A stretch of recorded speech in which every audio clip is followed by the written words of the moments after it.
शिवानंद तिवारी का भी एक बयान आया। संजय झा को उन्होंने निशाने पर लेते हुए कहा कि नीतीश कुमार मंच से सम्राट चौधरी को आगे कर रहे हैं, जबकि संजय झा कह रहे हैं कि सीएम चेहरा तय नहीं है।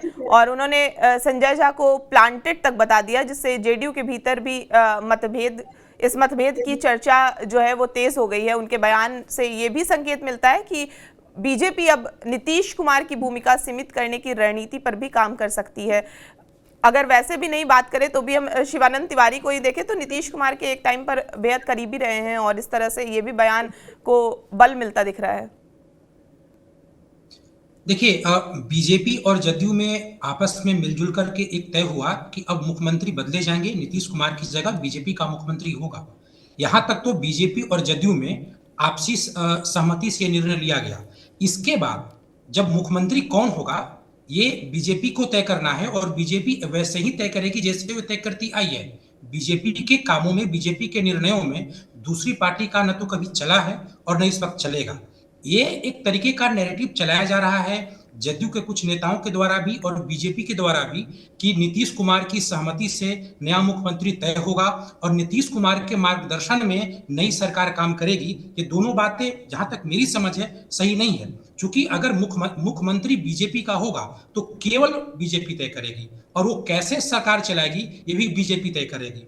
पहली बात तो यह है कि बीजेपी किसी सुपर सीएम को स्वीकार नहीं करती है, और खासकर वो जो किसी दूसरे पार्टी का होगा। जदयू का एक जो ग्रुप है जो नीतीश कुमार की बिहार की राजनीति या यूं कहें कि मुख्यमंत्री पद छोड़ करके राज्यसभा जाने के निर्णय से बेहद आहत है, वो पार्टी के अंदर जो घमासान मचाए हुए हैं उससे जदयू के बड़े नेता थोड़ा प्रेशर में आए हैं, और प्रेशर में आकर के वो इस तरीके का बयान दे रहे हैं। और जो घमासान मचाने वाले नेता हैं वो नीतीश कुमार को सुपर सीएम बनाना चाहते हैं, लेकिन असली खींचतान जिन निर्णयों पे हो रही है, जहां तक मेरी जानकारी है, बीजेपी का मुख्यमंत्री होगा, बीजेपी का गृह मंत्री होगा, स्पीकर भी उनका ही होगा। इसको लेकर के खींचतान है, क्योंकि जब नई सरकार बनेगी तो जदयू को अपना जो उनका जनाधार है, जो वोटर है, उसको बताना पड़ेगा कि इस सरकार में जदयू कितना प्रभावशाली तरीके से है। तो इसके लिए कम से कम स्पीकर का पद जदयू के पास आए, गृह मंत्रालय का पद जदयू के पास आए, तो इनको लेकर के अभी तक कोई सहमति नहीं है। जब इन मुद्दों पे सहमति होगी तभी जाकर के मुख्यमंत्री का चेहरा भी बीजेपी सार्वजनिक तौर पे कर देगी। लेकिन इतना तो तय है कि बीजेपी के निर्णयों में कुछ चलता नहीं है। हाँ, शुरुआत में आपसी सहमति हुई कि अब नीतीश कुमार नहीं, अब बीजेपी का कोई और सीएम होगा। तो यही एक फैक्ट बात है। दूसरी बात यह है कि अभी जो मुख्यमंत्री हैं नीतीश कुमार जी, उनके पास सामान्य प्रशासन विभाग भी है और निगरानी विभाग भी है। तो जदयू ये चाहती है कि जैसे गृह मंत्रालय हुआ, निगरानी विभाग हुआ, सामान्य प्रशासन विभाग हुआ, ऐसे जो महत्वपूर्ण पद होते हैं जो पुलिस और आईएएस आईपीएस आदि से संबंधित होता है, वो जदयू के पास रहे, ताकि वो अपने लोगों को या बिहार को ये बता सके कि असली जो पावर है वो जदयू के पास आज भी है, और इसीलिए नीतीश कुमार सुपर सीएम है। तो इन्हीं बिंदुओं को लेकर के आपस में जो मंथन चल रहा होगा और टकराहट हो रही होगी, लेकिन ऐसा मुझे नहीं लगता कि नीतीश कुमार के पसंद से बीजेपी अपना कोई तय करेगी। दूसरी बात है कि बीजेपी के कुछ नेता भी नैरेटिव चला रहे हैं। वो इसलिए चला रहे हैं क्योंकि हाल के दिनों में जो जदयू का मूल जनाधार है, जो अति पिछड़ा है, लघु समाज है, वो थोड़ा आक्रोशित हो चुका था। जदयू कार्यालय में लालू नीतीश एक होकर नारे भी गूंजने लगे थे।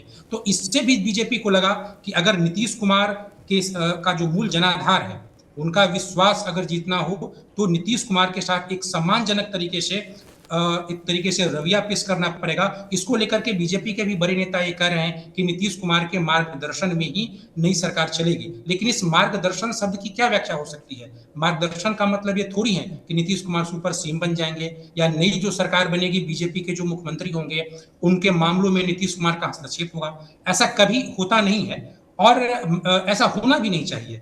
नई सरकार है, अपने तरीके से काम करनी चाहिए। और बीजेपी इतनी कमजोर पार्टी नहीं है। तो बिहार में ठीक है, बिहार में नीतीश कुमार काफी ताकतवर है, उनकी लोकप्रियता है, लेकिन बीजेपी की अपने कार्य करने की एक शैली है। तो मुझे लगता है कि असली टकराहट है बीजेपी के अंदर जो खेमेबाजी है, जदयू के अंदर जो खेमेबाजी इस समय अपने चरमोत्कर्ष पे है, उससे लेकर के जदयू का जो बड़ा नेता दबाव महसूस कर रहा है, उसी का ये परिणाम है कि बार बार इस तरह का बयान दे रहे हैं कि नीतीश कुमार की समृद्धि यात्रा खत्म हो जाएगी तब इस पे विचार होगा। तो समृद्धि यात्रा तो आज ही खत्म हो गई है। अभी औरंगाबाद में मुख्यमंत्री जी हैं, आज समाप्त हो जाएगा, तो अब उस पर भी मंथन शुरू होगा